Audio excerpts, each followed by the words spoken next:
Committee meets today to consider the nominations of Vice Admiral Mitch Bradley to be Commander, United States Special Operations Command, and Lieutenant General Dagvin Anderson to be Commander, United States Africa Command. I welcome our witnesses and their families, and I thank them for their continued willingness to serve our nation.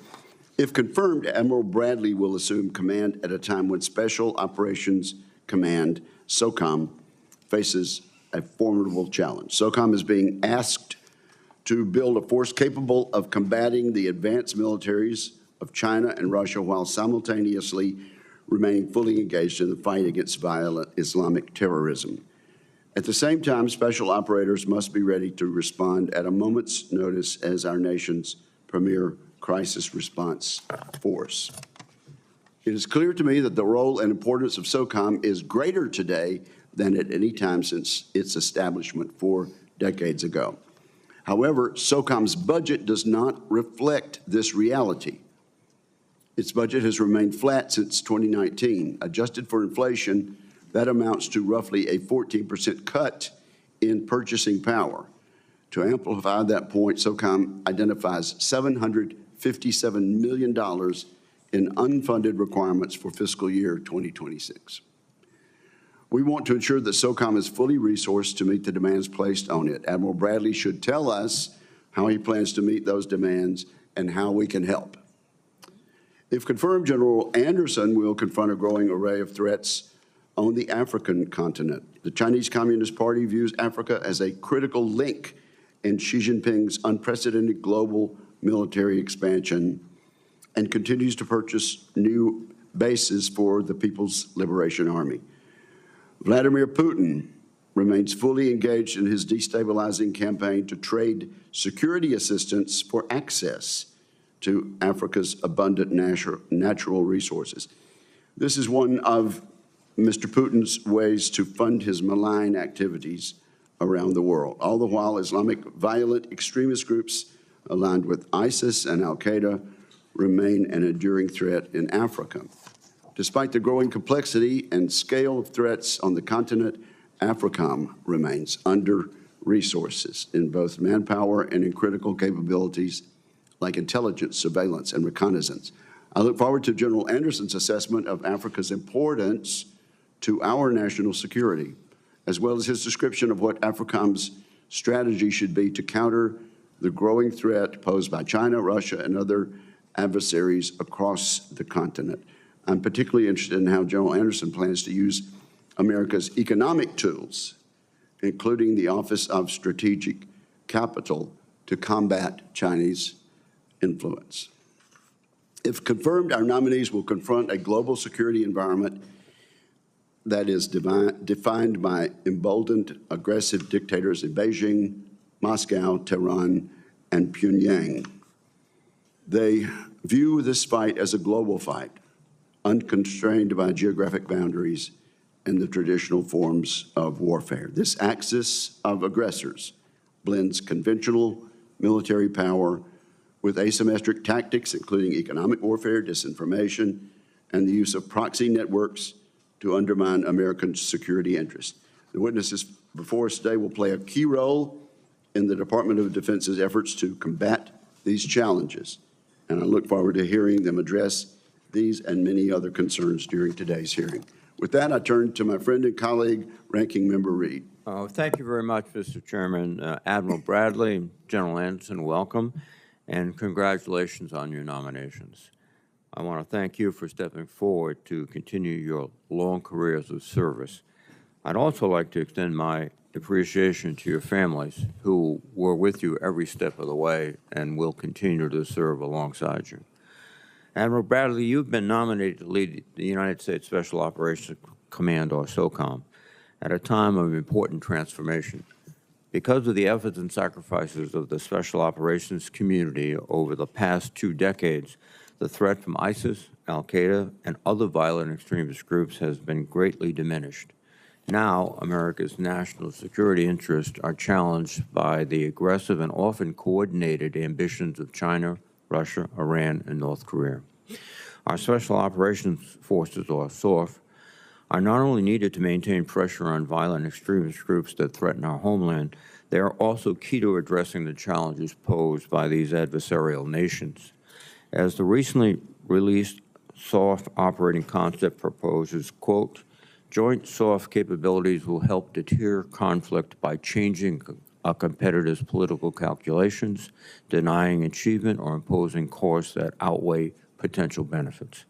This concept is ambitious and will require close partnership with the military services and other elements of the interagency, especially the intelligence community, and with our network of allies and partners around the world. Admiral Bradley, if confirmed, I expect your experience commanding special operators and SEALs around the world will serve you extremely well. Today, I would ask that you share how you would plan to lead the special operations community to adjust to the rapid pace of change on the battlefield, and how lessons learned from Ukraine, Gaza, the Red Sea, Syria, and elsewhere can inform the tactics and modernization efforts of Socom.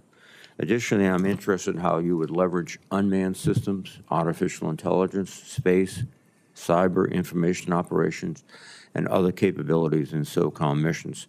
Finally, as a combatant command with service-like responsibilities, Socom needs and deserves a senior civilian to provide service secretary-like oversight and advocacy for our special operations forces.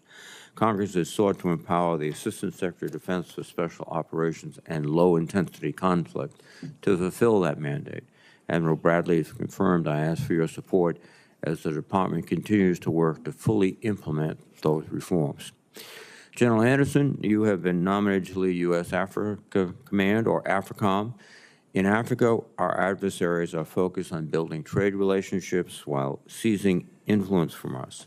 China's military ambitions on the continent are no secret, from their growing presence in Djibouti to the more than 100 seaports that have been constructed, financed, or operated by Chinese-owned enterprises and could serve as dual use for future military contingencies. Russia has also expanded its military engagement in Africa and is investing heavily in disinformation campaigns across the continent to spread anti-Western movements, undermine democracy, and promote Russian-backed authoritarian leaders, especially in West Africa. General Anderson, given these challenges, Africom must continue to explore new methods to maintain U.S. security interests in the region. Our forces continue to train and advise partner militaries, but will be asked to do so with fewer resources and troops going forward.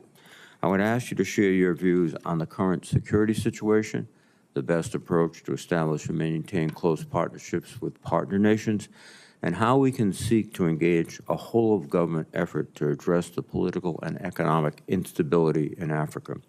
Indeed, stability is essential for any successful nation.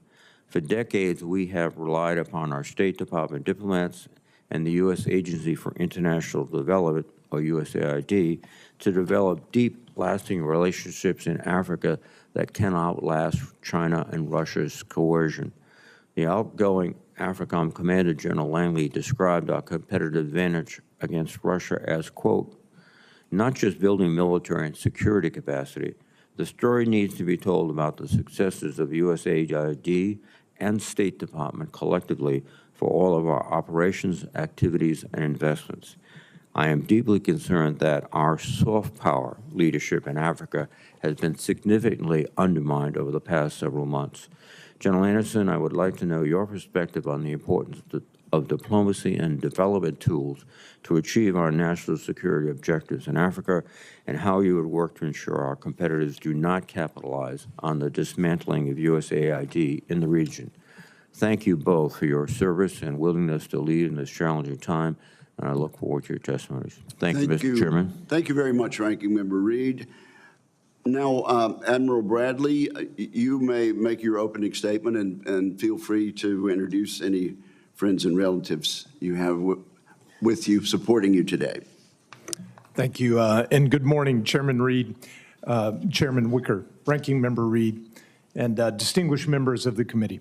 It is an honor to appear before you today as the President's nominee to be the next commander of the United States Special Operations Command. I'm grateful to the President, to the Secretary of Defense, and to Chairman Kane for their trust and confidence in me for this important nomination. I'd like to recognize and thank the current SOCOM command team first. General Brian Fenton and CSM Shane Shorter and their families for their leadership of the Socom force and families these past 3 years. I'm privileged to be alongside my teammate, Lieutenant General Dag Anderson, longtime friend and colleague, and if we are confirmed, I very much look forward to working and teaming with him again in our new capacities. I'd like to recognize my family that are here with me today. They've been critical to my service and to our nation, and without whom I can't imagine being here today. My best friend and wife of 34 years, Katie, is here with me, the grounding rod and conscience of our family. She has weathered the storms of this career, mentoring young soft families and rearing our 4 children, and keeping me humble and centered throughout. She grew up in an Army family, daughter to an infantry officer who served in Vietnam before joining me in the Navy, and has moved households 27 times in her life, a testament to resilience if there ever was one. Our children, their families are here with me as well. Mary Catherine and husband Ralph, scientists, and parents to our first granddaughter, Rosemary Louise. Our oldest son, Henry, an FBI special agent, and his wife, Brianna, also an FBI employee. We seem to be making interagency cooperation a bit of family business here. Our son, Lieutenant Frank Bradley, a fellow SEAL, and his wife, Kylie, a public servant in Hawaii. And our youngest son, James, a data scientist working in the National Industrial Base and on autonomous underwater systems. So I come from a small ranching community in Southwest Texas, where I learned the foundations of meritocracy at an early age. I'm the son of a World War II veteran, Army Air Corps Master Sergeant, who worked on P-38s from Operation Torch in North Africa to the final assault on Berlin. After the war, my father ranched and served as the Justice of the Peace, an elected judge in our small Texas community. I learned a deep appreciation for our democracy and the judicial system, watching him dispense judgment in our community. His example of service and the allure of adventure are what drew me to the United States Naval Academy and the SEAL community. And I have had ample opportunity for both in my 37 years since leaving El Dorado, Texas. My mother was the compassionate influence. As much of a rancher as any man in our family, she and my grandmother were the matriarchs who would weave discipline with love in appropriate measure. Their influence looms large in everything I do. Finally, I must thank my siblings and the countless coaches, professors, and pastors who have helped to shape me both on and off the field. Special operations is the ultimate team sport, where to win is to live, and to lose often means someone you care for does not. As such, I am grateful to be a member of the most precise and lethal fighting force the world has ever known. On a strategic landscape where the adversaries and competitors challenge the rules-based international order, your SOF provides the agility, precision, and nuance needed to confront and disrupt these threats in competition. But should the need arise, we are also ready to integrate into the joint force, to respond to crisis, and engage in high-end conflict, where the precise delivery of violence will be critical to shaping success on the battlefield. To this committee and your predecessors, I say thank you. SOCOM's existence reflects the strong bipartisan commitment in Congress to ensure that the United States leads the world in special operations, and that commitment has paid off. If confirmed, I'll work closely with ASD Solick, with my fellow combatant commanders, service leadership, and the chairman, the Secretary of Defense, and this committee to sustain and strengthen the force, to man, train, equip, and care for our SOF warriors and their families. I will provide the Secretary of Defense and the President candid and clear military advice, and I will remain fully transparent with this committee, ensuring that you have the information necessary to continue your critical constitutional oversight of our national defense. I thank you for your service to our country. I look forward to answering your questions and engaging with you on the important work ahead. Thank you very much, Admiral. General Anderson, you are recognized.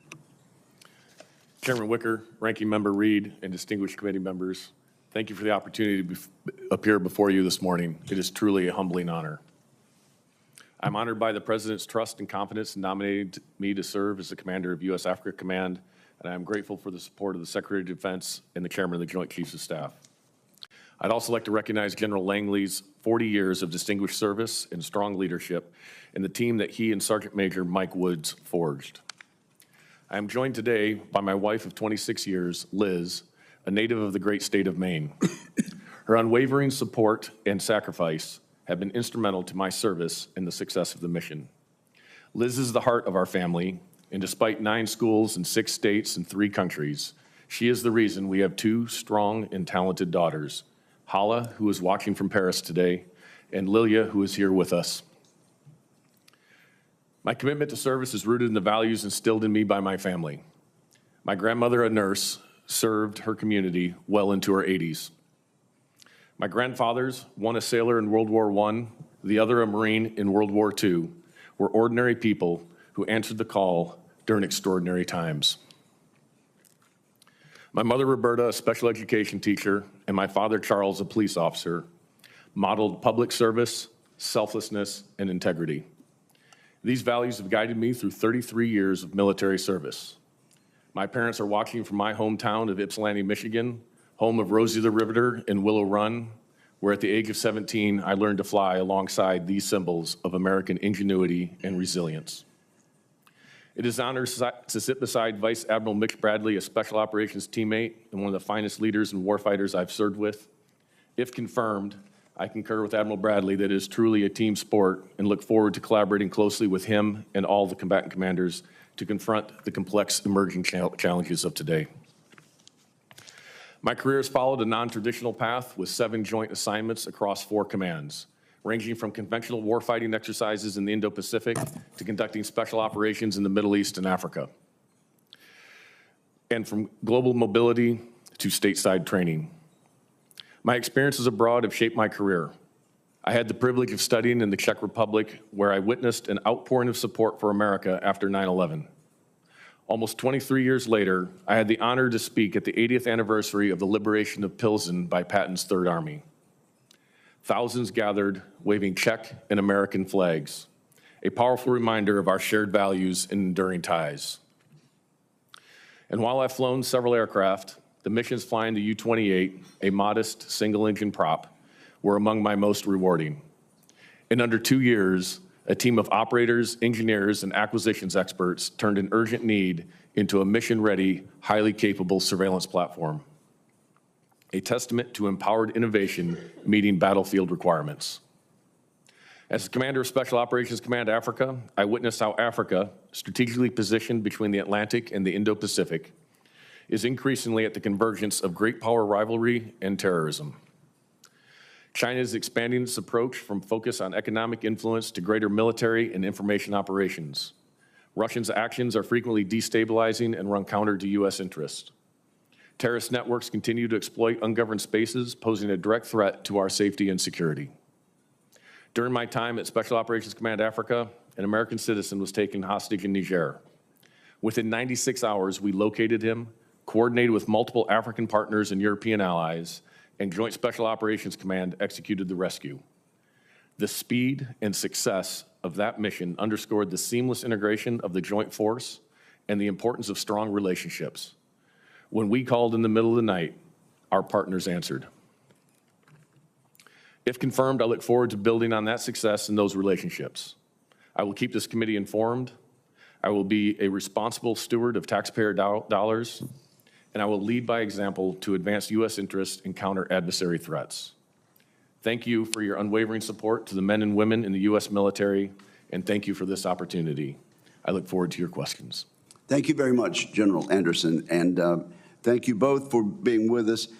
It's now time for me to ask some standard questions that we ask of all military nominees.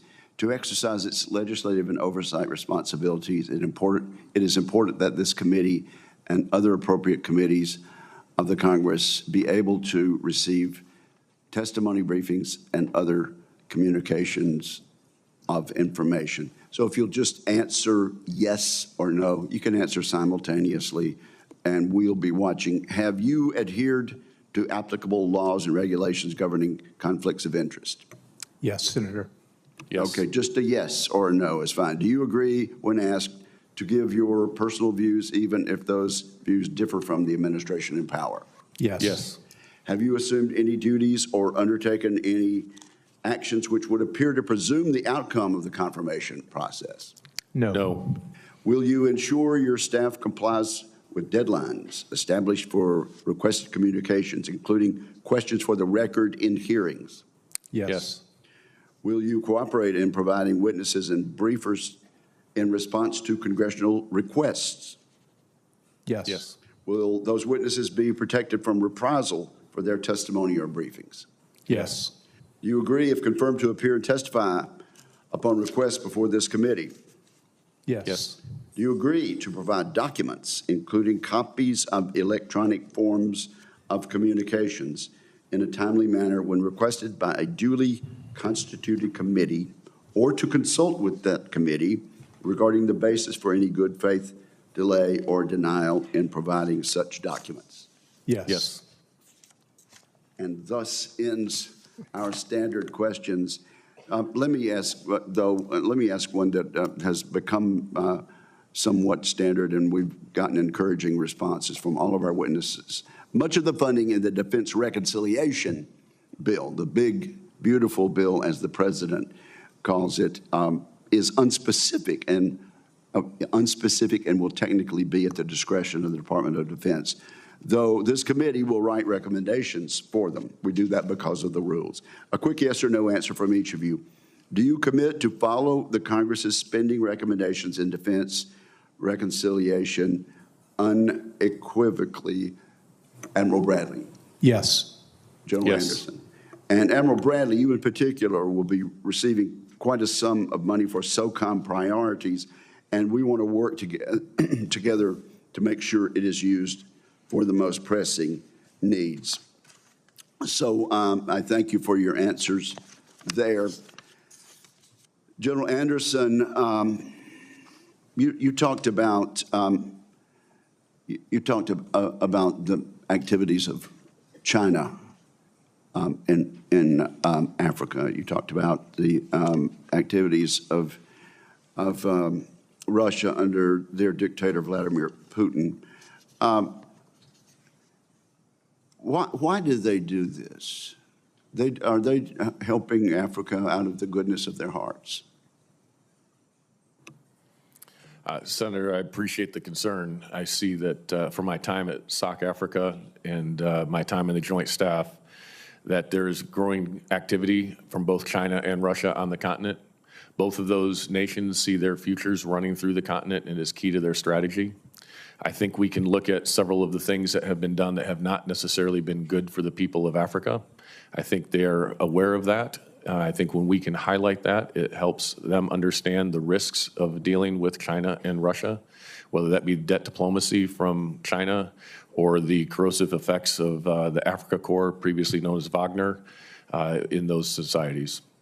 Well, okay, and so when we have programs such as PEPFAR or USAID, we like to feel that that really helps the people there, but we have a strategic security purpose in doing that ourselves, do we not? Yes, Senator. Okay, and what is that? Senator, these programs are important as long as they provide for the security and prosperity of our nation. And I think as we target those in key areas, they can help build stability in key regions. If we abandon the playing field in that regard, what would be the response in Moscow or Beijing?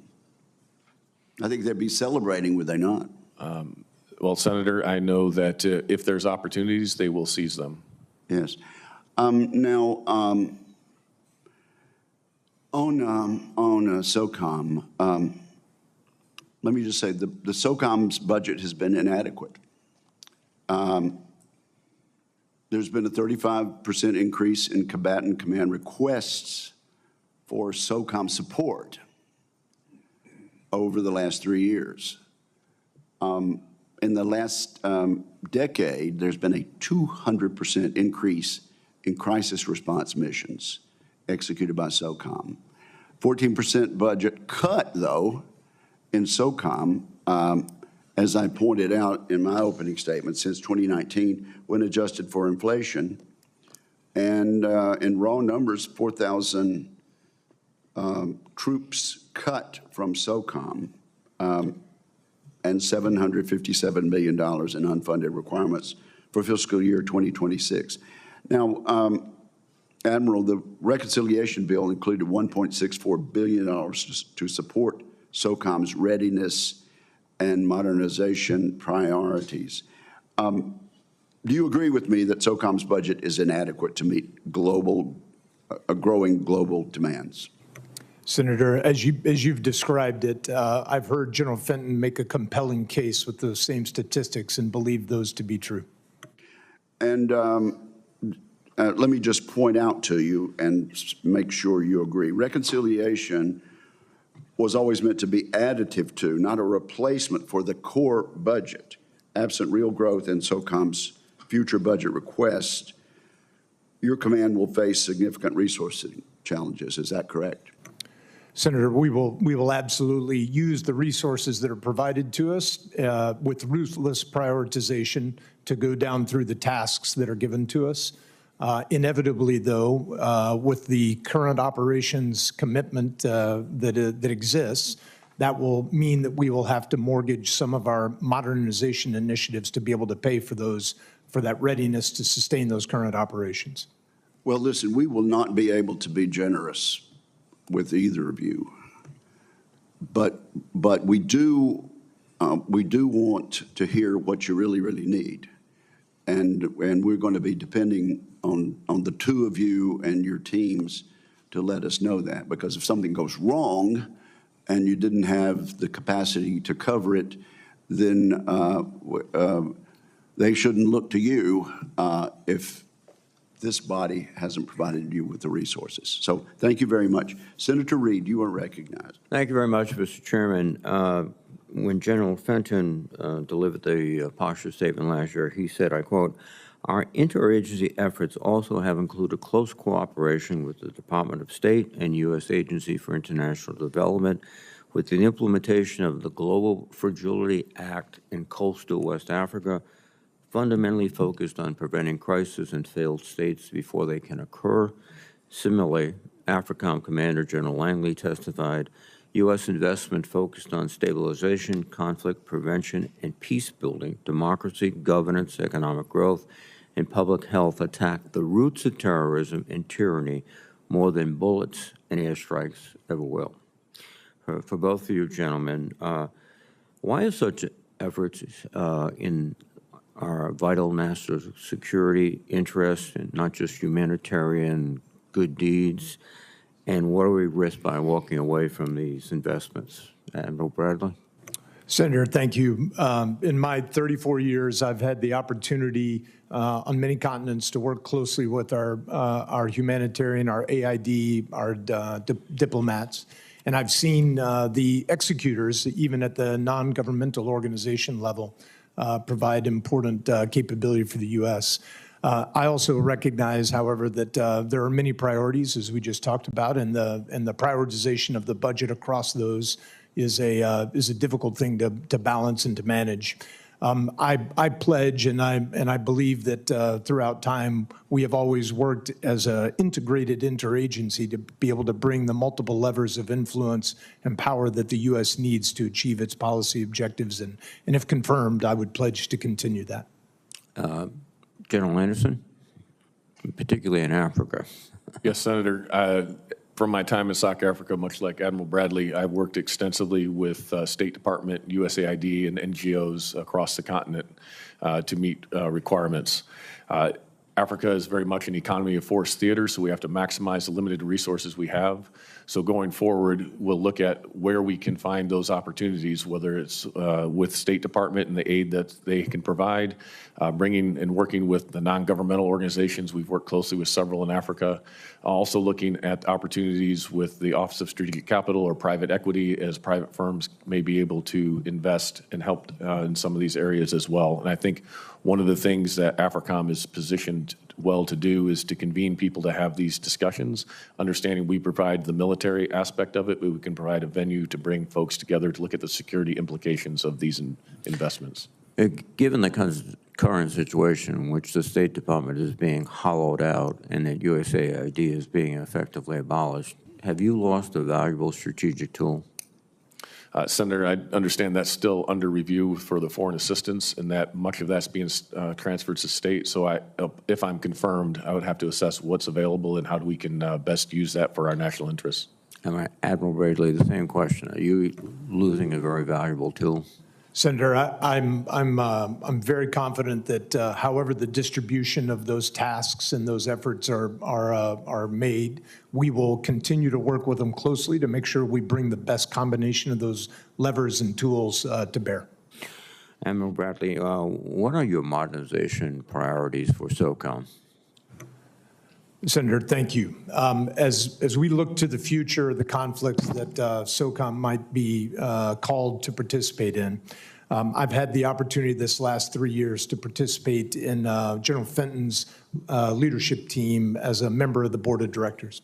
And we focused, as you've seen in his testimony, on how to penetrate and power project in contested environments. We see that through the lessons learned on the battlefields of Ukraine, even into the Red Sea, and certainly as we contemplate what a future fight against China might look like. So contested environments and being able to arrive with the element of surprise are a critical component. A second priority, though, is also the ability to operate within the ubiquitous technical surveillance environment that is evolving around us today. It provides certainly challenges to our ability to, again, arrive with that element of surprise, but also opportunities. And here, the partnership with Cybercom, with Spacecom, and with your special operators is particularly important. And so those strategic partnerships and relationships and modernization of that partnership, I think, is critical. Thank you. Finally, General Anderson, if I may, you've have valuable experience on the ground already as commander of special operations in Africom. With respect to Somalia, do you think a continuous presence is essential? I'm sorry, Senator, I missed where? In Somalia. In Somalia. Senator, as you know, we've had presence there for quite some time. We have seen some limited success there in training their forces. The Danab force is a capable counterterrorism force. I do believe that that area is volatile. Al-Shabaab has shown the desire and will to attack the United States and the United States interests. There's increasing cooperation with the Houthis. So I think it's in our interest to have some level of engagement in that region. Whether that's with the federal government or the member states, I think that's something I would have to assess if confirmed. Thank you. Thank you, Senator. Senator Fisher. Thank you, Mr. Chairman. And thank you, gentlemen, to both of you and to both your families as well for your many years of service and sacrifice. Countering China has been and will continue to be an important mission for both Socom and Africom. The Indo-Pacific region, one of the most strategically vital and geographically expansive regions in the world, we have Socom, and Socom must be able to rapidly engage where the need is paramount over an immense expanse of land, sea, and airspace. Admiral Bradley, as the United States military prepares for a potential war with China, what do you envision Special Operations Forces, what kind of role will they be playing in the Indo-Pacific, and how will you be able to balance that with other SOF responsibilities? Senator, thank you. I believe that the role that SOF has played over its history has been founded on a critical value proposition that will be really very relevant, even more relevant against China. And that is our ability to build strong relationships, to partner and to build capacity, essentially to be a force multiplier across a strong alliance and to strengthen that alliance by doing such. In fact, the credibility we've generated over these last 2+ decades in the counterterrorism fight give us great ability to be able to help sustain and extrapolate that credibility into the Indo-Pacific, where building partnerships with our allies will be very critical. That will allow us placement and access to then help develop enhanced understanding of our adversaries' actions that might be against us. And then if deterrence fails and we cascade to crisis or conflict, will give us the ability to leverage that placement and access for the delivery of irregular kinetic and non-kinetic effects. Thank you. General Anderson, we talked a little bit yesterday about the growing influence of China on the continent, and talked about that influence that they have and the threats that they're posing. What do you think are the greatest areas of threats that you're going to have to focus on if you are confirmed? Yes, Senator, and I appreciate the discussion that we had on this. I think China does pose a significant threat to U.S. interests on the continent. We have seen how they have used the Belt and Road Initiative to be a primarily economic focus in the past. We are seeing them expand into more information operations on the continent, providing the communist propaganda to the continent. We're also seeing them engage in more military-to-military engagements, which is concerning. We're also looking at some of the infrastructure they're looking to develop, and ports that could become dual use are of concern, especially if they have something on the Atlantic. An Atlantic base of sea-based Chinese ships would greatly complicate our security picture writ large. So working across Africa, I think, to identify where China is not working in everyone's interest is important. And I think also engaging in the information domain to highlight some of these malign activities is important as well. We also spoke a little bit about losing some of our nation partners who have been a great help to us on the continent. And we talked about looking at National Guard and the partnerships that they have in various countries, not just in Africa, but also around the world. Just briefly, could you kind of hit on the importance of developing those or using those partnerships as tools to help develop good relationships?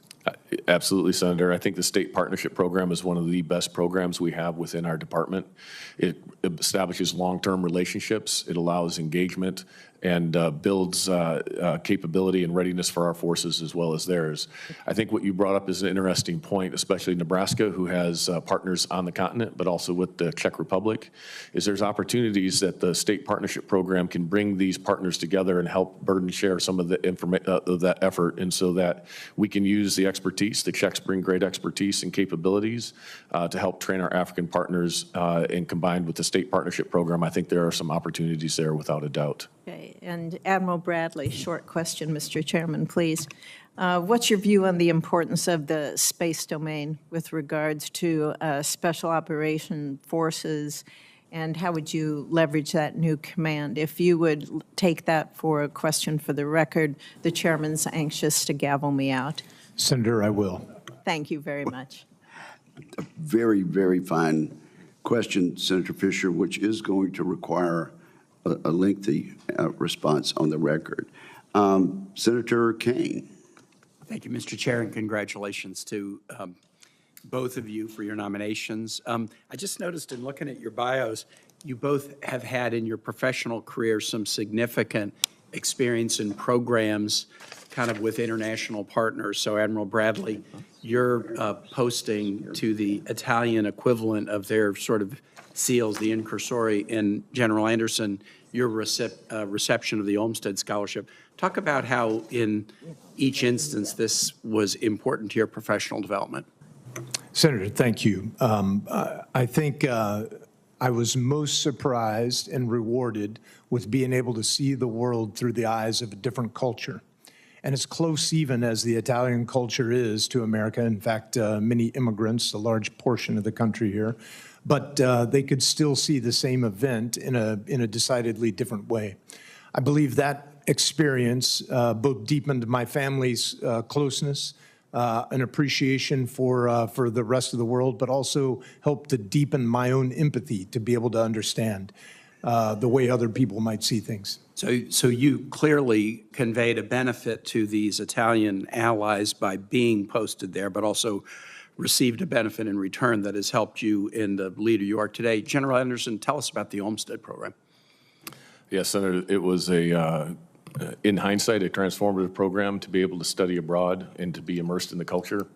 Like I said in the opening statement, when I was there after 9/11, you couldn't walk through any town square without seeing a memorial to the United States and to the Americans that were lost.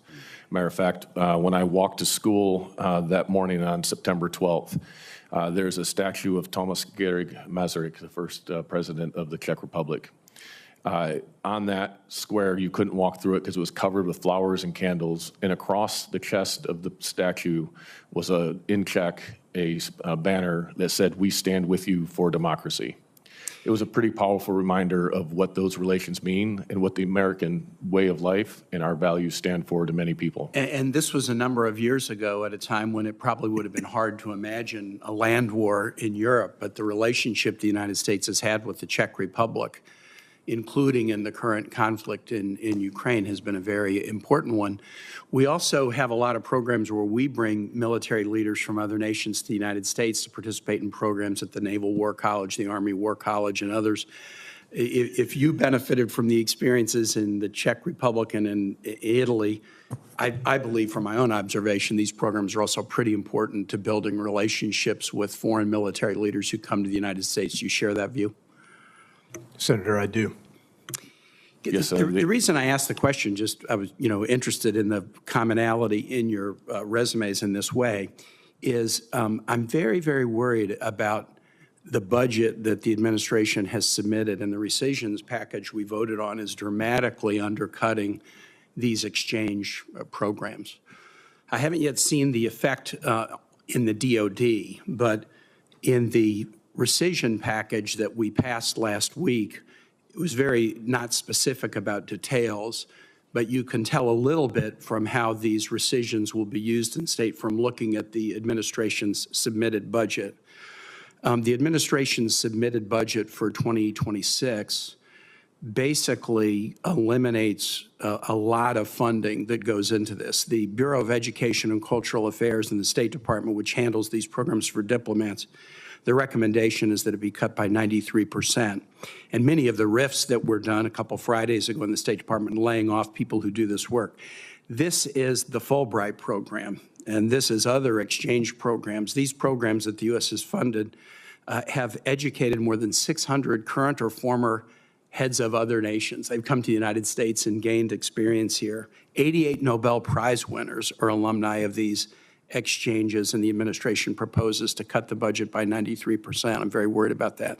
Let me ask one other question. How important is it in your work in Africom or Special Forces going forward that the U.S. be a strong competitor in the information domain? Senator, I'll start there. It's critical. In the competition in the information domain, truth is the high ground. We in the United States have a history of leveraging the truth, telling the truth, and I think that's powerful. General Anderson. Senator, I think it's absolutely critical across the continent, and I agree with Admiral Bradley. The fact that we have a credible news source and that we tell the truth is a very powerful information operation. The administration's proposed budget for 2026 slashes the U.S. Agency for Global Media's budget by 82%. The Voice of America, the Middle East Broadcasting Network, VOA Persian, all of these are being dramatically reduced, and I think many of the rifts that happen at the State Department are in that space. Mr. Chair, I'd conclude, I'd like to just introduce in the record an article from the Washington Institute of Near East Policy. Here's how State Department cuts would impede U.S. policy. Dated July 3, 2025. Is there objection? Without objection, so ordered. Thank you very much, Senator Kane. Senator Cotton. Gentlemen, welcome. Congratulations. Thank you for your continued service. Thanks to your families for their service and sacrifice as well. Admiral Bradley, Special Forces were targeted for reductions in forces and funding in recent years by the past administration. Could you explain what it takes to turn a conventional soldier, sailor, airman, or Marine into a special operator? How many years does it take to build that kind of expertise and ability? Senator, thank you. First, I have to say we have the benefit of being able to draw from the best and the brightest across this great population of the United States. Our services do the principal recruiting, and we have the opportunity to be able to draw from within those recruits. But Special Operations provides a very, very valuable recruiting tool for those services as well. Once a candidate assesses into a service and has the initiative to want to volunteer to come to one of our selection assessment programs. A rigorous process, both of their resume, of their psychological resilience, of their physical capabilities begins, followed by some amount of training and really grit determination. On the backside of that, that may take anywhere up to a year, depending upon the program. Then additional advanced training will continue. And then finally, the operator or the member will be assigned to an operational unit where, frankly, another amount of apprentice to master progression begins. And so for a fully up and round operator to reach leadership status, it's not uncommon for that to take 6 or 7 years. So if Special Operations Forces were to face cuts, you don't just lose capability, you lose a lot of time as well. That's correct? It does take time to build that operator. Yes, Senator. Versus, say, just for the sake of comparison, the Army can send someone from the first day of basic training through infantry training to an infantry platoon in maybe 6 months. Obviously, they're a brand new private, just out of training, but 6 months versus many years. I think we should be mindful of that contrast. What's your assessment on how drones are changing the modern battlefield? Every day there's new reports of new developments in drone warfare in Ukraine. We saw a couple of months ago, Ukraine launched audacious attacks from inside of Russia with pre-positioned drones. It appears that Israel may have done something similar inside of Iran. I know you've probably given this a lot of thought in your current job and looking ahead to your future job. Senator, I don't think it's unfair to call this a revolution in military affairs. The changing, accelerating pace of technology, the ubiquitous information environment, and the advent of man-machine teamed autonomy on the battlefields of the world today are absolutely changing the character of warfare in our very eyes. Within special operations, and I believe the initiatives, frankly, that you have initiated here with the Forged Act, the SPEED Act across the way, and the President and the Secretary's initiatives to drive innovation within the department are critical to allowing us to use the innovative spirit of our operators to be able to capture those problems and opportunities we see on the battlefield and turn them into new man-machine teamed approaches. Thank you. General Anderson, given your current role and also the threat of drone attacks from terrorist groups in your future role, what are your thoughts on this question? Yes, Senator, I appreciate that. It is transforming the battlefield. We are at a critical inflection point in history, much like the industrial age matured in the early 20th century. The digital age is maturing now. As Admiral Bradley mentioned, it's not just the drones we see today. It's what does it mean when we have autonomy and AI behind those drones and we have swarm attacks. That is not necessarily science fiction. That is in the future. So we have to take this very seriously, not just taking on the drone operations, but also what do we do to counter them and defend against them. This is a grave concern for me as I look at the African continent, as there are vulnerabilities out there for our forces, but it's also a vulnerability for our partners as well. And I guess I should say that it's not just potential terrorist groups, it's also potential insurgencies, uprisings, clashes of the kind that we see with unfortunate frequency in Africa as well. Okay, thank you, gentlemen. Thank you, Senator Cotton. Senator King. Mr. Chairman, first I want to welcome both of you, congratulate you on your nominations, and acknowledge Liz in the audience, resident of Maine, as you noted, General Anderson, proud graduate of the University of Maine. I hope, Liz, you'll convey to your family in Maine that you saw me working. Okay. I appreciate your being here today. Mr. Chairman, I have a statement from our brother Jim Inhofe on the Africom legislation from 2008 when it was first adopted, and I'd like unanimous consent to enter it into the record of this hearing. Without objection, it is so ordered. As all of us know, Senator Inhofe was a great champion of our interests in Africa, probably the greatest in the Senate.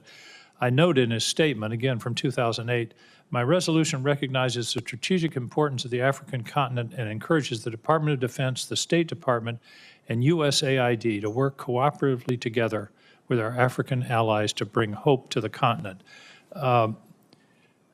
We've sort of been talking around this today. we just made one of the greatest geopolitical mistakes in my lifetime in the last several weeks by essentially abolishing USAID.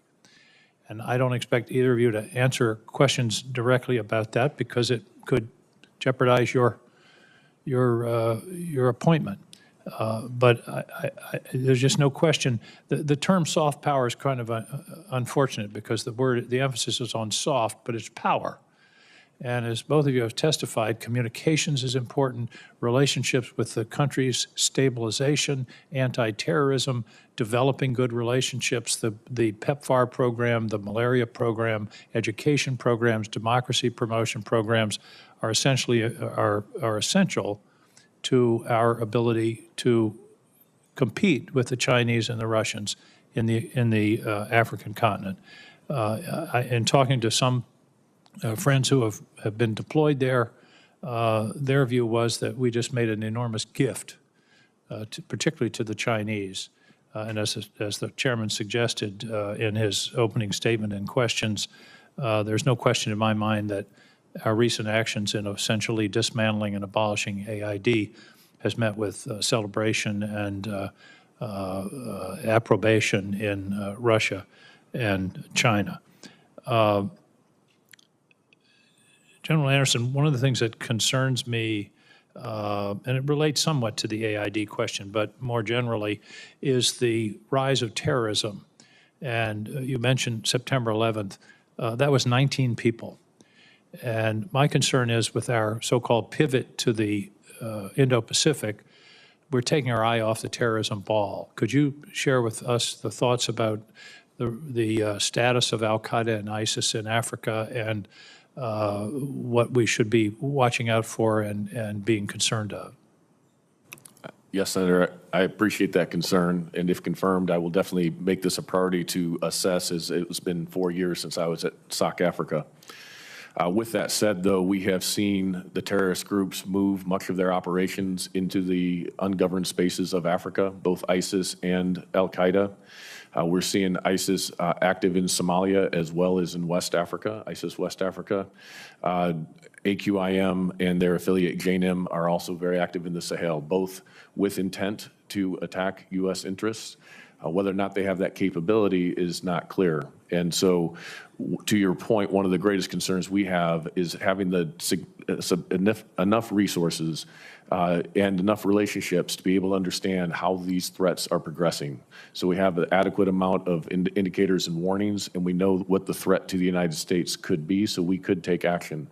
The access is also critical with our partners to understand what's happening with these threats. And I would also say what is happening with some of the other powers there and how they may be working with them or maybe not acting in our interests, so that we can understand what the threat landscape is on the continent. Well, I think one of the new duties of your job as you take this on, since State Department and USAID is essentially retreating, you're going to have diplomatic duty, whether you signed up for that or not. But you're going to have to build relationships, not necessarily strictly military, but with the local governments and the local leadership. Do you see that as a priority?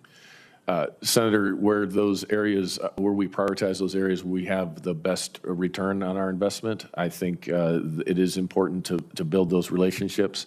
I think it's important to look at creative ways as we go forward.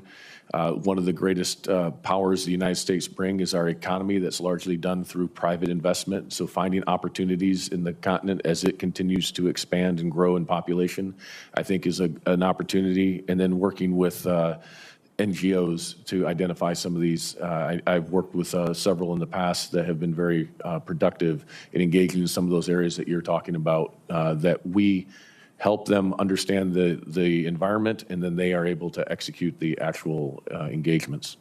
Thank you very much. Mr. Chairman, I'll have a question for the record for Admiral Bradley about brain health and protecting of our troops from traumatic brain injury. I'll follow up on the record. Thank you very much, gentlemen. Thank you for your interest in that, Senator King. Senator Rounds. Thank you, Mr. Chairman. Gentlemen, first of all, thank you for your service to our country.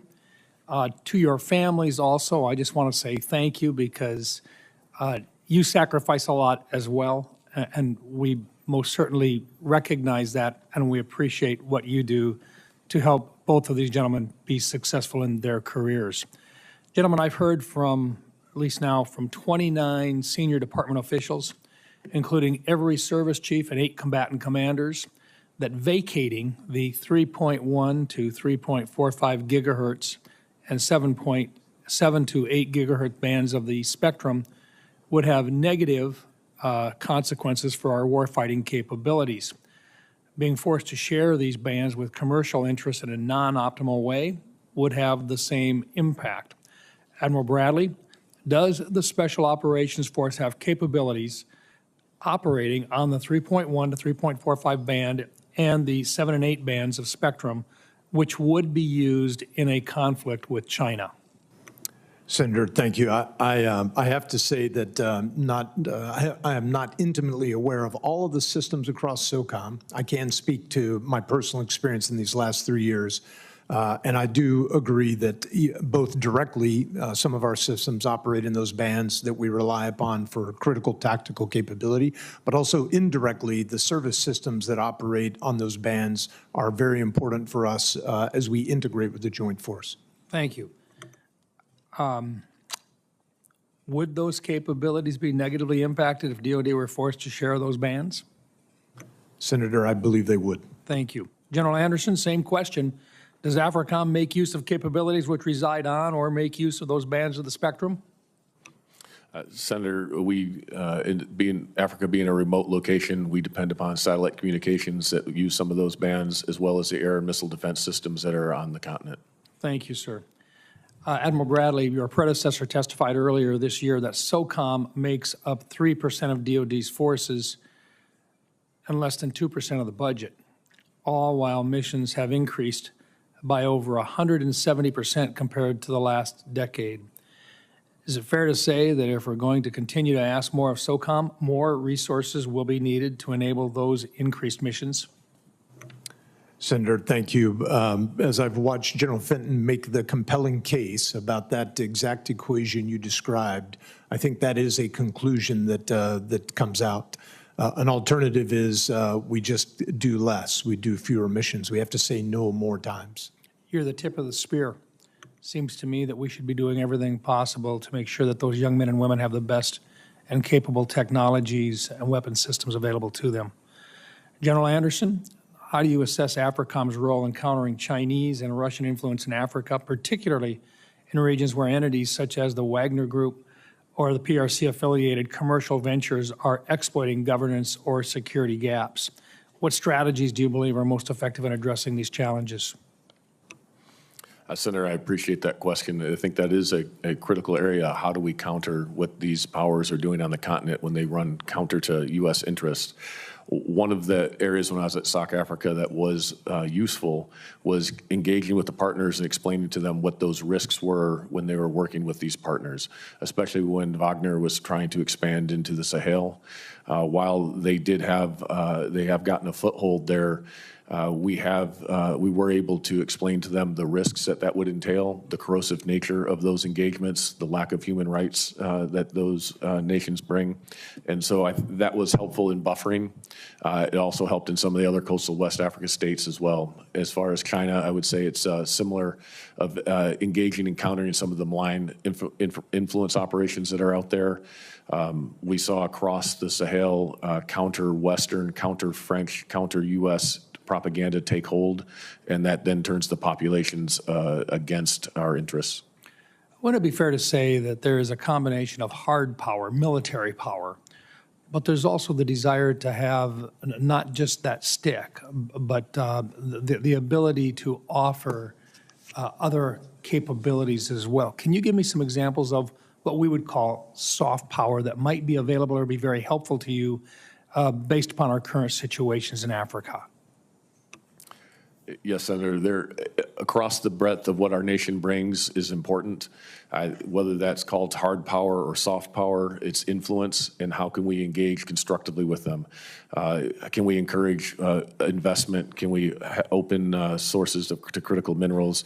Can we partner with the nations that are in our interest that also benefit them as well? Those are opportunities as well that are slightly outside the military lane, but I do believe we have the opportunity to convene some of the right folks to have these types of discussions.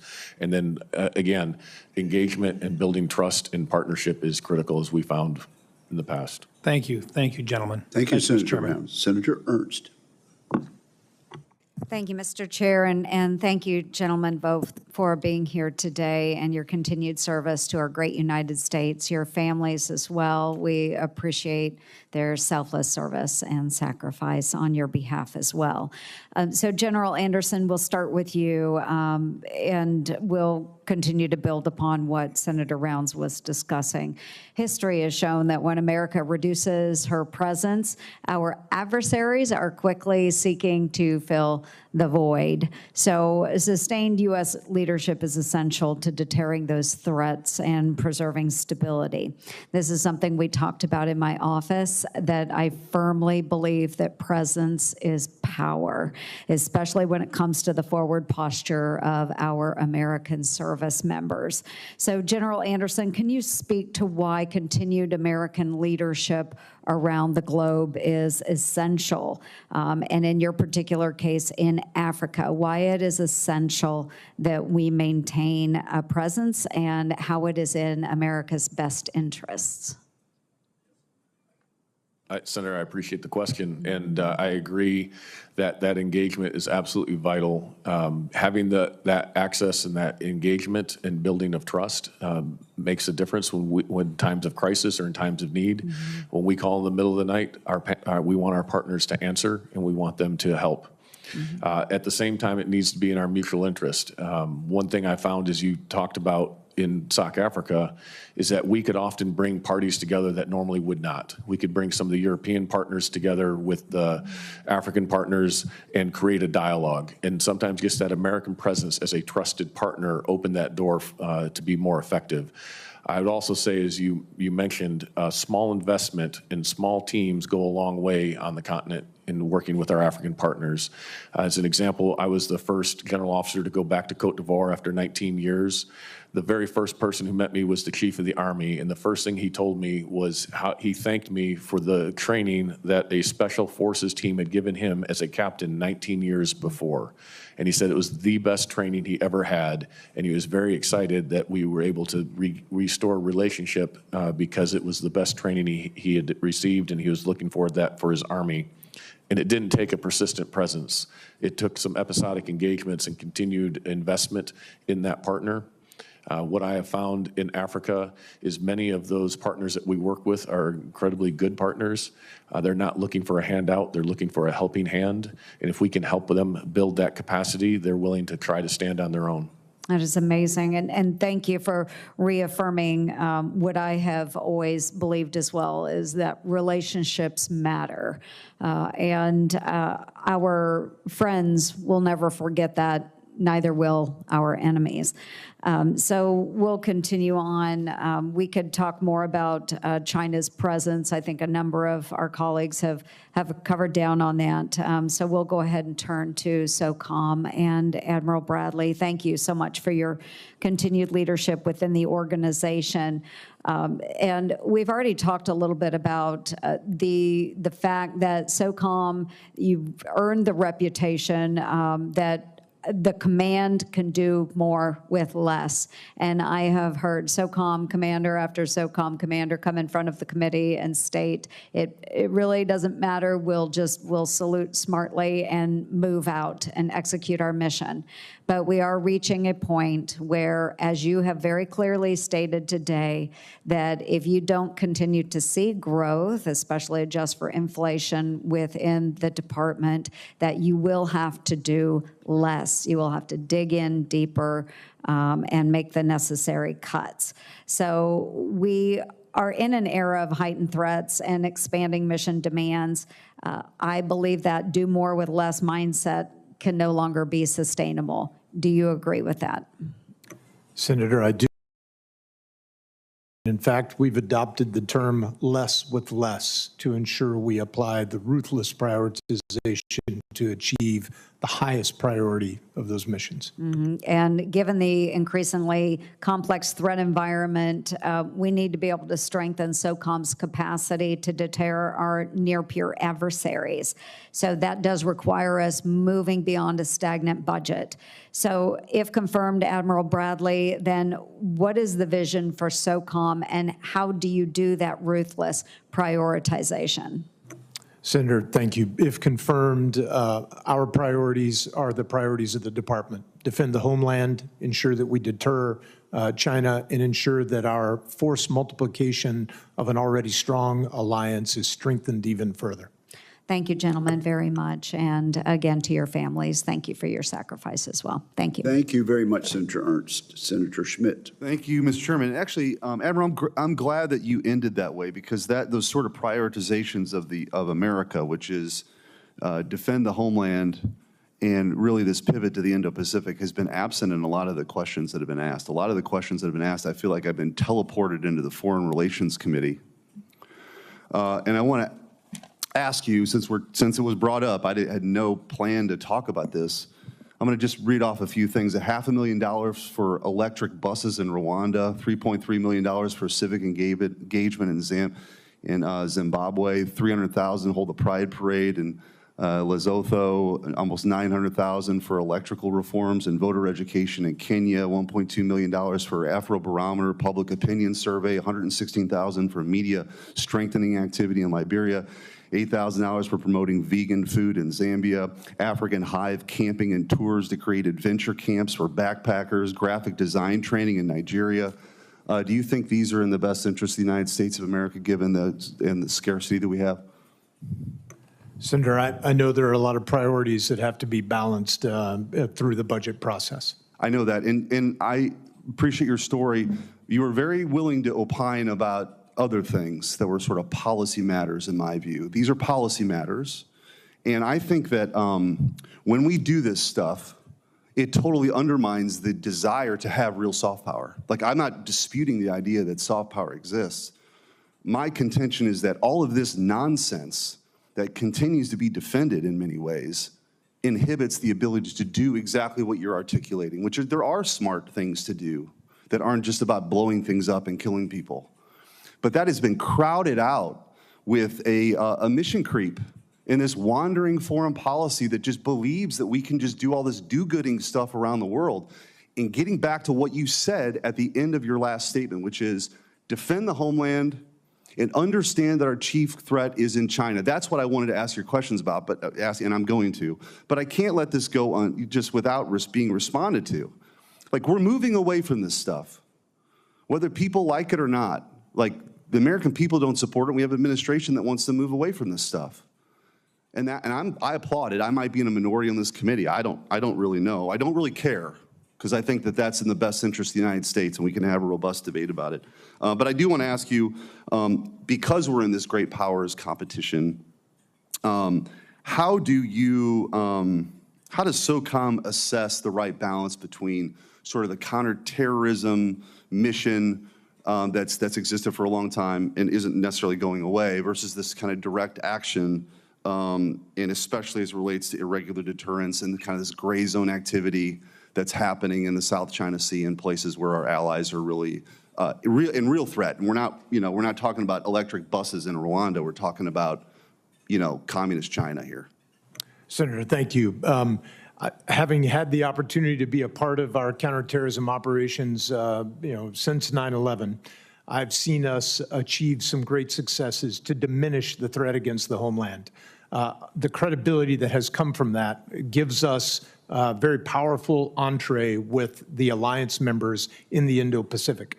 All of our national defense strategies since 2018, the INDSG, all illuminate the importance of that alliance. I believe that force multiplication effort is a critical capability. As you know, General Fenton is the coordinating authority for counter-VEO as well within the Department of Defense, and so still maintains a principal responsibility to be able to oversee and advise the Secretary on the approach for counterterrorism.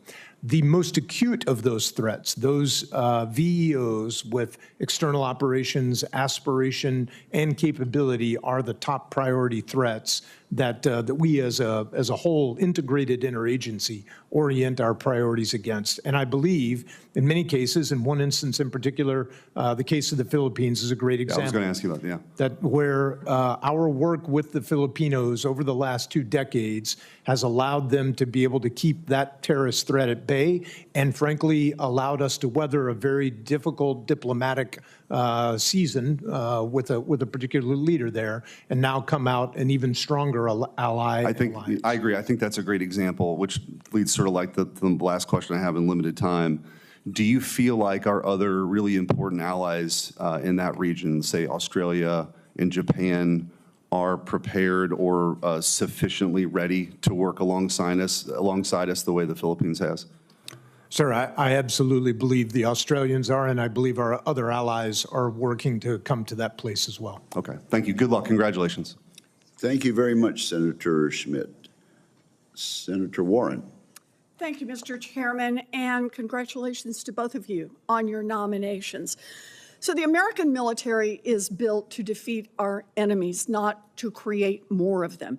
And that is why Republican and Democratic administrations have worked to reduce risks to innocent civilians as part of military operations. In fact, the last Trump administration issued DOD's first instruction to establish policies to mitigate civilian harm after concerns grew about civilian casualties in the campaign against ISIS. Now, one of the tools that commanders now have in the toolkit is working with civilian harm and mitigation response advisors, from refining war games to real attack planning in the Middle East and Africa operations, and more. Vice Admiral Bradley, your predecessor at Special Operations Command, recently said that these experts, quote, assisted commanders and their staffs in mitigating civilian harm without compromising lethality. What's more, their knowledge, quote, enhanced precision, preserving legitimacy, and enabling mission success.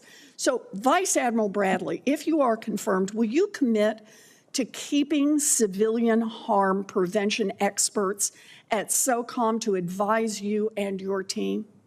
Senator, first, just to resonate, it is not only an obligation to adhere to the law of armed conflict to protect civilians, it is critical to our success in competition to represent our values. I believe that every uniformed, every civilian, and every contractor that is employed or in oversight of the use of lethal force has a critical obligation to be able to do that, and I do commit to keeping that as a focus for our command, if confirmed. That is a strong answer, and I appreciate it. You know, other tools in the toolkit here are the Civilian Harm Mitigation and Response Action Plan and DOD's policy instruction on civilian harm, which outline DOD's plans and policies to reduce civilian harm risks. Africom has made progress in implementing these policies, including through training allies and partners on how to reduce risks to innocent civilians. We are serving as a model that our other partners are now beginning to adopt. In May, the Nigerian Air Force announced its own civilian harm prevention plan. These are efforts that save innocent lives. Lieutenant General Anderson, if you're confirmed, will you carry forward these efforts to integrate civilian harm mitigation planning into Africom operations and train allies in the region to help them do the same? Senator, to echo Vice Admiral Bradley's importance of this, this is a critically important reason, show of our values. It's also important that we maintain the laws of armed conflict, and when we engage with our partners, that we help them educate and that we model this. And this has been something that when I was at Special Operations Command Africa, we did.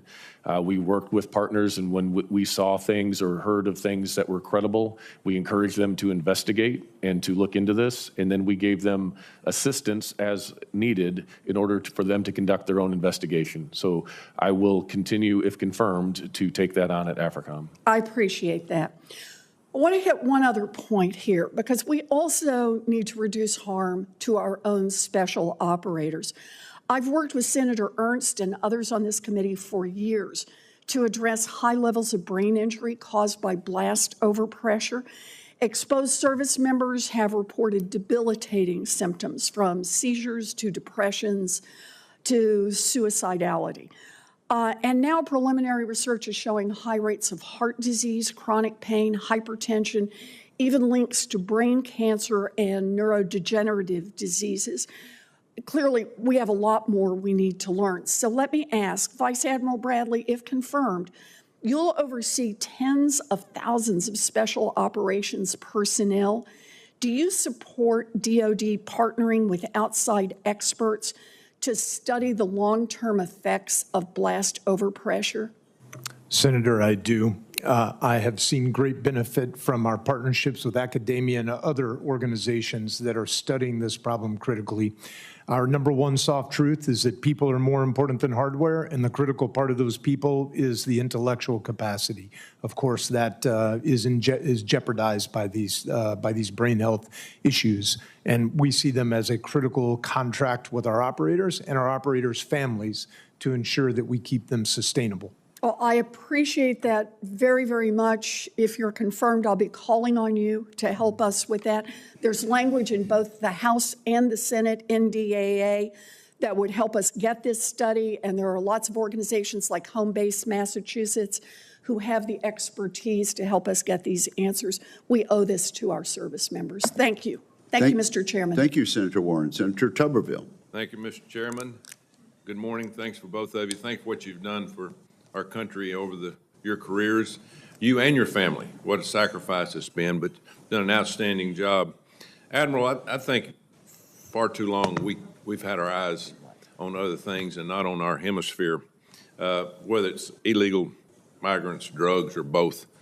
So what is Special Operations community doing to assist the militaries and governments in our hemisphere like Panama to combat narco-terrorists? Senator, in my current capacity, I'm not privy to all of the activities that Socom is engaged in the Southern Hemisphere.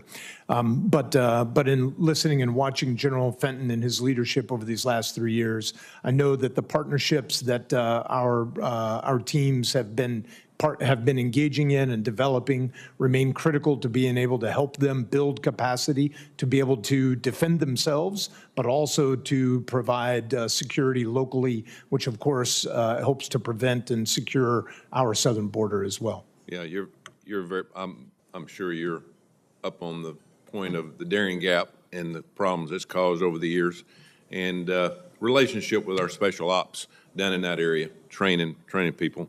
That'll probably be in your forte going forward. What's your thoughts about cooperation activities with Latin America as going into this job? Yes, sir. I think as the counterterrorism fight informs us, it is far better to find the root of the problem well away from our borders than it is to have to defend them internal to the United States. And so if confirmed, making it a priority to provide assistance to all of our combatant commanders as far forward as possible, and with with those partnered forces to help them to be able to secure their own territory. Yeah, we have problems all over the world, but if we don't watch our back door, then we're going to have really problems within our country, which we already have. General, I think we need to be reinforcing our military presence in Africa. Unfortunately, under the previous administration, we seemed like we were doing just the opposite. Niger, you and I talked about this in a meeting in my office.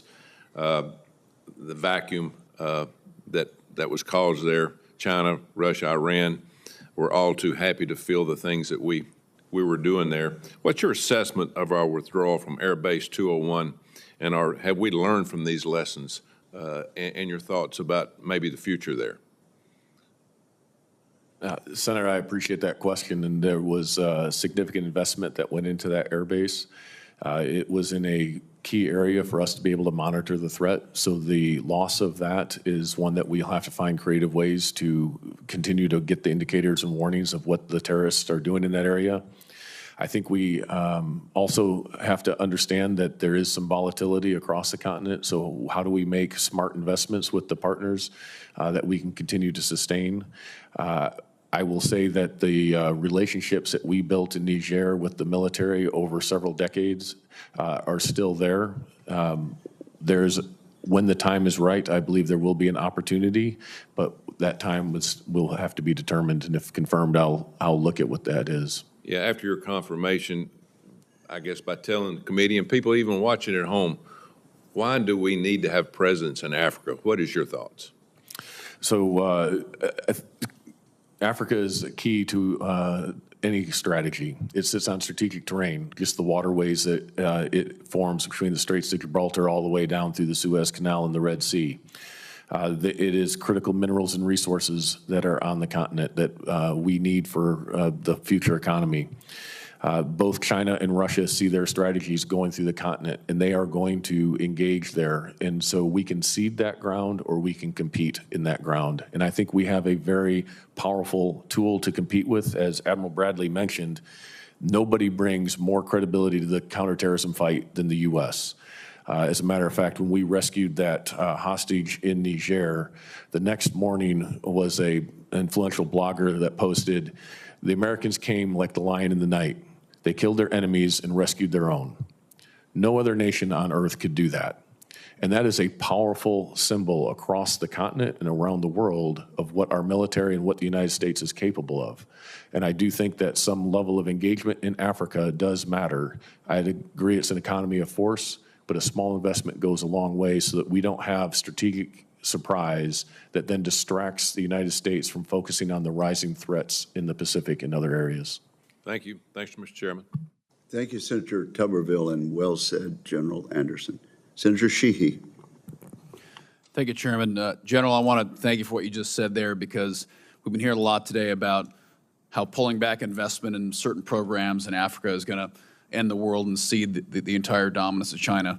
The reality is what you just said is what the real power projection is. When we can display to the world that we are going to protect our interests and our people ruthlessly, no matter what, that is what the real power projection of the U.S. military is about. The soft stuff is absolutely important. Being able to project economic power and stability is important, but nothing will ever supersede what you just said. So thanks for saying that.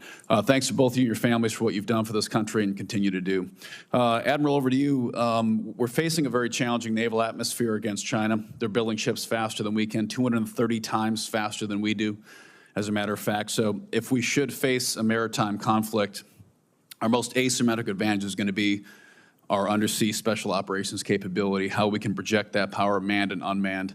Would you take a moment here and just explain to me your commitment to that program and how we're going to make sure it remains dominant? Senator, thank you, and thanks for your service in that community as well.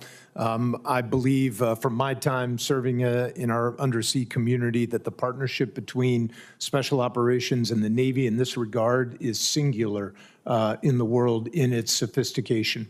The ability to arrive with the element of surprise is unparalleled through this approach. It gives us advantage, asymmetric advantage, not just in warfighting, but also in the ability in competition and in crisis.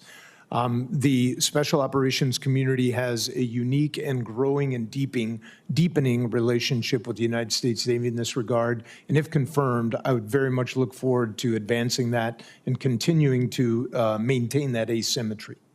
Thank you. And for both of you, a similar question. Last time we fought a war in Indo-PACOM, we had about 5,000 seaplanes that were a critical part of our logistical and tactical network across the region, from moving insurgents to spies, to supplies, to logistics, to rescuing ship's crew and down airmen in areas that at the time were out of range. Right now, we have precisely 0 planes that can land, or any aircraft that can land on water in the entire U.S. military. In general, with your background in non-standard aviation, as I do too, I used to fly seaplanes and PC-12s like you. This is a capability that as we are entering a new era of great power competition, I believe we need to reinvest in, and Socom will be the tip of that spear. So I recently worked with Indo-PACOM to try to reinvigorate the ability for them to access this capability. Would either of you care to comment on what you think amphibious aviation could mean for our ability to project power all over the world? Senator, I appreciate the question. I do think there's several types of new technologies, emerging technologies we need to invest in that allow different types of logistics and different types of support. Seaplanes could be part of that. I think unmanned systems, semi-submersibles, but a plethora of capabilities that allow us to operate in a contested environment with unmanned and a combination of manned and unmanned systems is critical. And the Indo-Pacific, there's a lot of water across that area. So having the ability to operate in those areas and be able to resupply small islands, I think will be very important to a potential Pacific fight. Yeah, I would say in an AO that in some cases is over 90% water, having the entire AO be a runway seems like a pretty good idea. I was recently in Kenya, Djibouti, Egypt. I went over there for a reason. We all served many years in the Middle East, but Africa is now going to have 2.5 billion people, become the most populous continent in the world here, potentially in the next decade. And it's very possible the 21st century can be an African century. And as that 2.5 billion people plug into the global economy, as they become global citizens, active on the internet, as they become banked, as they become crypto citizens, we are going to have to reckon with the great power competition that's happening there. And as I look at some of our engagement across the Horn of Africa and through all of Africa, really, what do you see as your biggest challenge is going to be? What do your first 90, 120 days look like as you try to grapple with the fact that we have a massive geopolitical battlefield emerging? Senator, I appreciate those comments, and I agree that Africa is growing rapidly. There's a large youth population. That youth can either be channeled to contribute to the global economy, or they could become terrorists or other nefarious actions. What I would say to that is that the first thing I would look at is, do we have the right access and placement in order to have the indicators and warnings to prevent that strategic surprise? And to your point earlier, I think it's a combination of hard power and soft power, as you put it, but having the relationships and the trust to have the access when needed in order to project power, to be able to counter terrorism, to be able to respond to a crisis somewhere on the continent.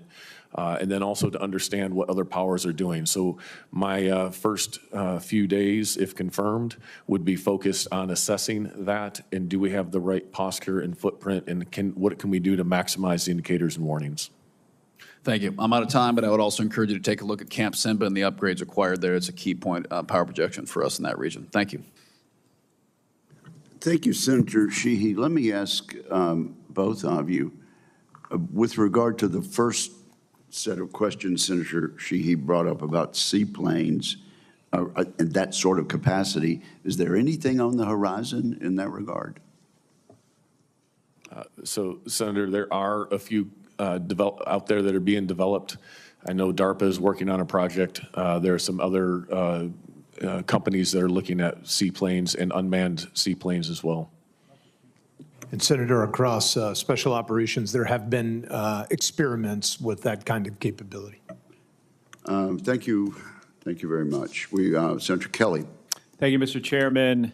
Admiral Bradley, General Anderson, thank you for being here and for continuing to volunteer to serve our nation. Socom and Africom both leverage economies of force principles, so applying limited resources for having an outsized impact. And this requires some careful planning and using the right assets against the right problem. Within this economy of force principle, how important are interagency partners like the Department of State for Socom and Africon's campaign plan? Senator, I'll start. Across the special operations community, our partnership with the integrated interagency, also our law enforcement, federal, and frankly, even our local law enforcement partnerships have been critical to us over these last 25 years. And I see that as nothing but growing in the future. If confirmed as a Socom commander, the relationships that we have inside our integrated interagency, cultivating those and sustaining them, I think would have to be a top priority. I can tell you that today, the state of those relationships from my current experience is frankly a high water mark, certainly of my 34 years, and I suspect even longer than that. And General, do you share that view? Senator, I agree that we have very limited resources, and so we have to partner across all government agencies to maximize those resources and to find where we can complement each other.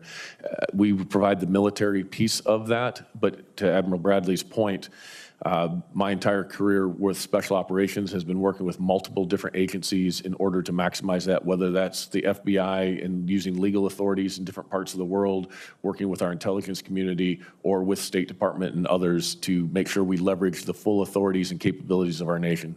One of my big concerns here is the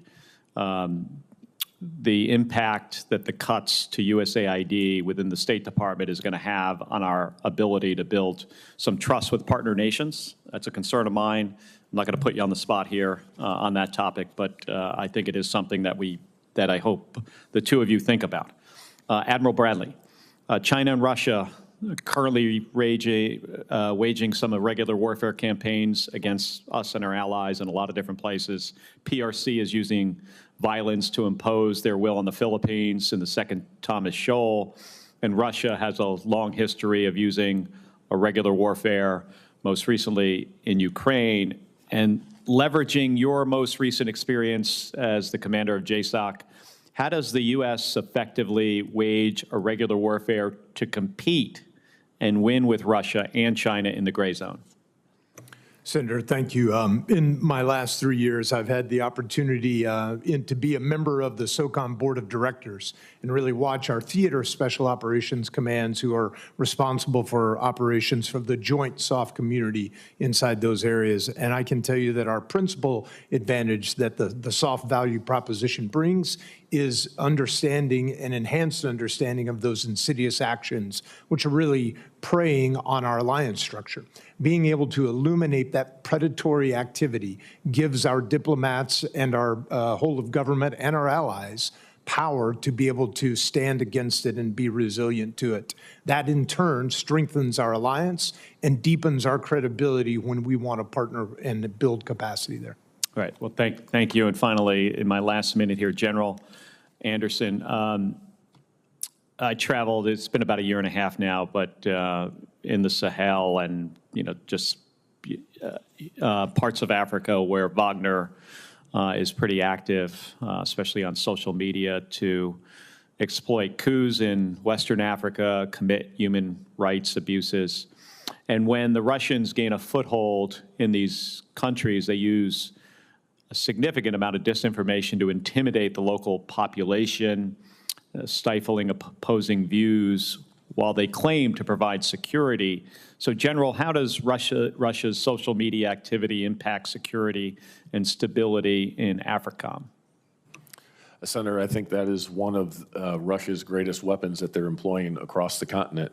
One of the things they use quite often is disinformation. They play on historic grievances, historic colonial issues, fears of sovereignty, and they play that up into an anti-democratic, anti-Western that then has impacts to U.S. support. I believe that the Russian influence in the information operations were critical in turning populations against the French in the Sahel. I think it is very much not in our interest with what the Russians are doing in the information domain. Not only in Africa, but if I could just take a couple more seconds, do you feel like we're losing this information warfare with the Russians, Chinese, Iranians? Senator, to refer to what we discussed earlier, the truth is incredibly powerful. We have that still. We are still a very credible source of information. We need to leverage that. I think we need to be more aggressive about that in this domain, but I wouldn't say we're necessarily losing it. But if we do not engage, we risk losing it. All right. Thank you. Thank you very much. Senator Scott. Thank you, Chairman. Admiral Bradley, General Henderson, congratulations. First off, thanks for your service. Thank your family for being here. Thank you for their sacrifice while you've served. You both are going to do an outstanding job. Number one, do you believe that the government of China has decided to be our adversary? Senator, I do. Senator, I concur. So this committee has put a lot of effort into getting rid of Chinese drones in the military and in our country, and we've made a lot of progress. As you know, we're seeing drone warfare increase around the world. We've watched what's happened in Ukraine. We've watched what's happened in the Red Sea. We've watched what the Houthis have been doing to shoot down ships. So do you believe drone technology is going to be important in warfare going forward? Senator, I do. Absolutely, Senator. So do you think it's really important to make sure that we don't have, Chinese products in our military, such as drones? Senator, I know that there are nefarious aspects to Chinese products that come out, and we must be careful not to include any of those. Senator, I would agree that we need to make sure that we don't open back doors or other vulnerabilities by, we need to understand what products we're using. So whether it's Chinese drones, computers, printers, drugs, products like garlic that's grown in raw sewage, you think it's important that we make sure none of that is used by our military, and we're never dependent on any of it? Senator, I do resonate with those thoughts, and though I can't speak to all the details, certainly we must be cautious of anything that comes from China that would be part of our kill chain or part of a military chain of production. Yes, Senator, I think that's something that we need to assess is where are those critical vulnerabilities and where do we need to ensure we have alternate supply chains as we look at the future. How about drugs? You think we ought to be buying Chinese drugs for our servicemen, servicewomen? Senator, I have to say I can't speak to the details of our drug production chain. I'm sorry. Senator, I'm not familiar with the details of that either. Off the top of your head, do you think we ought to have Chinese drugs in our bodies? And we ought to be relying on them when we go to war? Do you think they might hold them back? Senator, that could be a risk at any time we become dependent on a sole source. And I have full faith in the American system, and I would prefer American-made medicines. I've encouraged to see Secretary Hegseth announced last week that is removing CCP cloud services out of the DoD, which was added, unfortunately, during the Obama era initiative. So just last question, do you think it's really important that we continue to do everything we can to get all Chinese products, all Chinese apps, everything, drones, computers, printers, drugs, everything, as much as we can out of our supply chain for our military? Senator, I do agree with that. Yes, Senator, I agree. We should eliminate as many vulnerabilities as we possibly can. Thank you. Thank you very much, Senator Scott. Senator Rosen. Well, thank you, Chairman Wicker, Ranking Member Reed, for holding this hearing. And I want to thank our nominees and your families, of course, for your service. It takes a whole family when you give a lifetime of service. And, of course, your willingness to continue to serve. And congratulations on your nominations. And I want to go right into the Houthis and their relations with al-Shabaab, because the Iranian-backed Houthis are diversifying their military capabilities and leveraging regional conflicts to expand their influence. U.S. intelligence reports indicate that the Houthis are working to provide weapons to al-Shabaab. This development is incredibly concerning, as al-Shabaab could utilize more sophisticated Houthi weapons to target U.S. equities in the Horn of Africa, such as our base in Djibouti. So to both General and Admiral, please, to the extent that you're able in this open setting, can you share more about the growing partnership between the Houthis and al-Shabaab, the risks that it poses not only to the U.S. equities, but personnel in the region, global shipping in the Red Sea, the Gulf of Aden? How are we going to address this challenge? I guess since you're closest, Admiral, we'll start with you. Senator, thank you. The Houthi militia, an Iranian-supported renegade element inside Yemen, has been a destabilizing force in the southern Arabian Peninsula and across the Horn for some time, and continues to act belligerently. Any connection that they might make as an outreach to another, to a violent extremist organization like al-Shabaab, an al-Qaeda affiliate, definitely bears close concern and, frankly, interdiction. The potential for them to partner is we would see with grave concern. If confirmed as a Socom commander, I would have the responsibility as a coordinating authority for an advisor to the Secretary on counter-violent extremist organization. And a combination of those two actors would be a serious measure. Thank you, General. Yes, Senator, I appreciate that question. As been the commander of Special Operations Command Africa, well aware that the Al-Qaeda affiliate that Al-Shabaab has full intent to attack U.S. interests in the U.S. homeland if they can build the capability. The concern is that cooperation now across the Red Sea with the Houthis, who are backed by the Iranians, and what that could mean, and give them the capability, not just have the will, but now the capability to attack the U.S. or U.S. interests in a more robust way. And again, the Houthis and Al-Shabaab operate in critical terrain for the United States and for global shipping.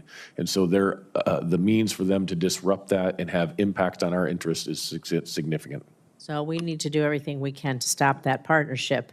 I want to move on to talking about our ISR strategy in the Sahel. We know that Senator Kelly was talking about the Sahel a little bit, but I want to go a little bit further because since our withdrawal from the 2 air bases in Niger last year at the behest of the host nation, our ability to conduct ISR within the Sahel throughout the African continent has been severely degraded. This also hurts other activities as well. So to both of you, can you speak to the challenges of our withdrawal from Niger, the loss of our ISR, what it poses to countering this violent extremism in the region, these partnerships between the Houthis, Al-Shabaab, and what other things, and any other groups, and what are the latest updates to establishing ISR basing elsewhere in Africa?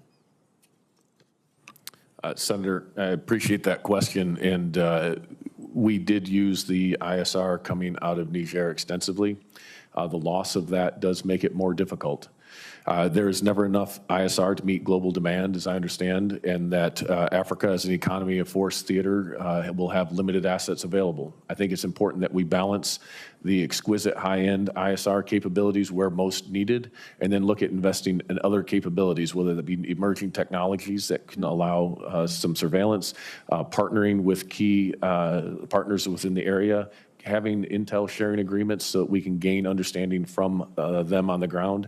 I think those are all critical areas as we look at balancing the ISR demand across the continent.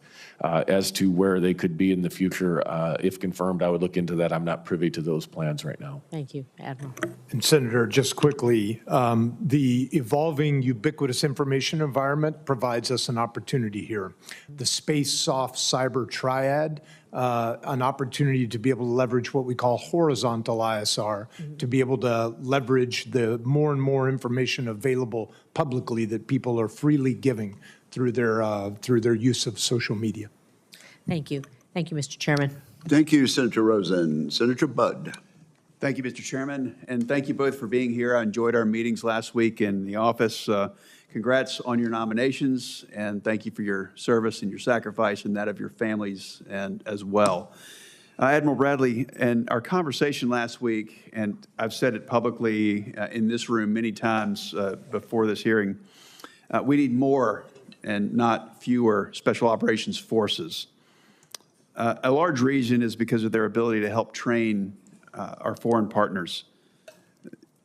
And you highlighted in your advanced policy questions that SOF are uniquely suited for building partner capacity in contested and sensitive areas.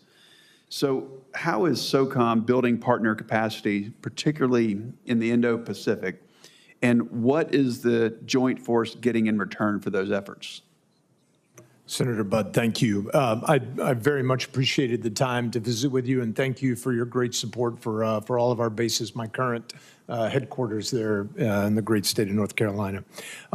Sir, I think the example that best illustrates the essence is the Philippines, where over a period of 20 years, for over 100 years, our strong societal relationship with the Philippine society has been strong.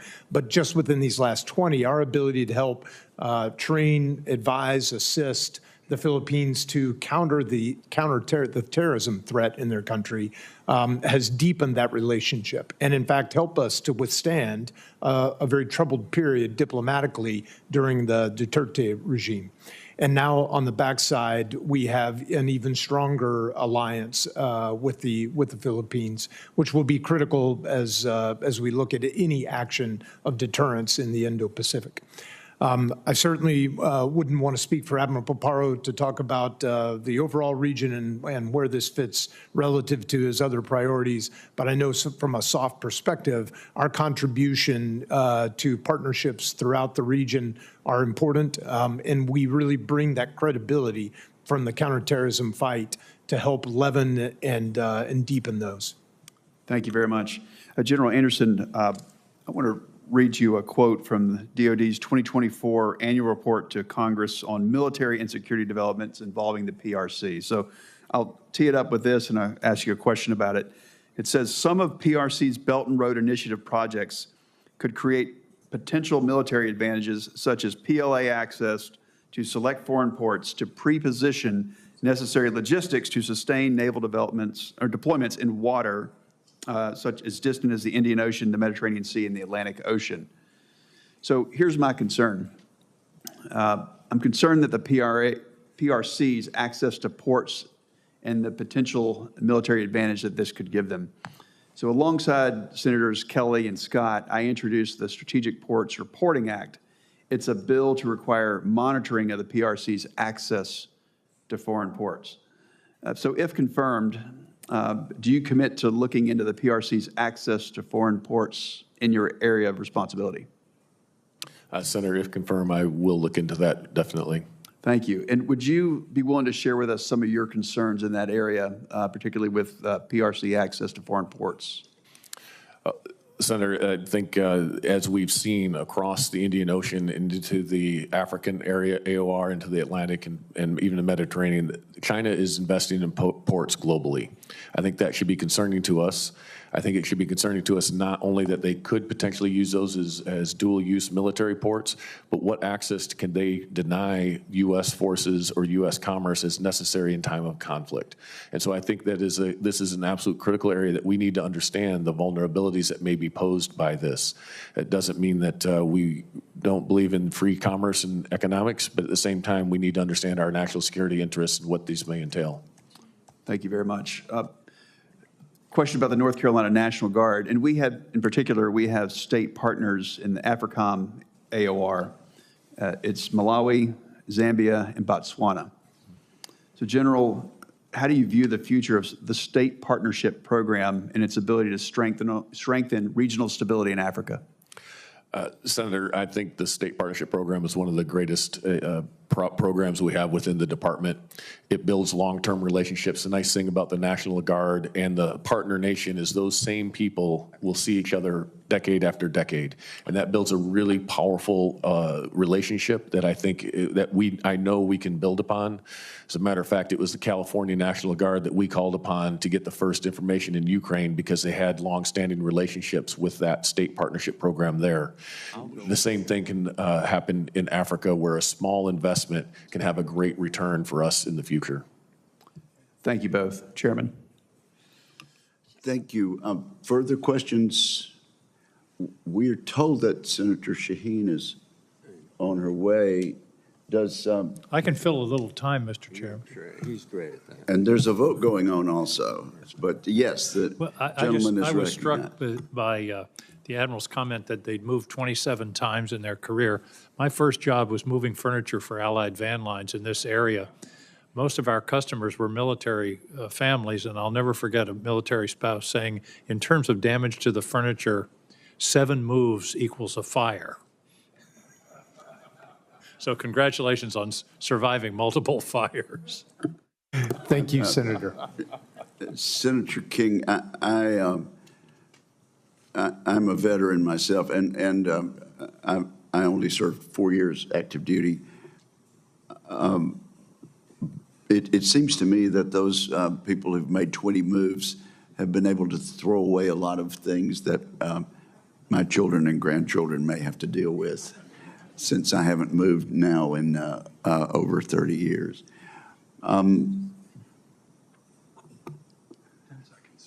We think within 10 seconds, Senator Shaheen will materialize. There's a vote going on, and we're trying to do our best.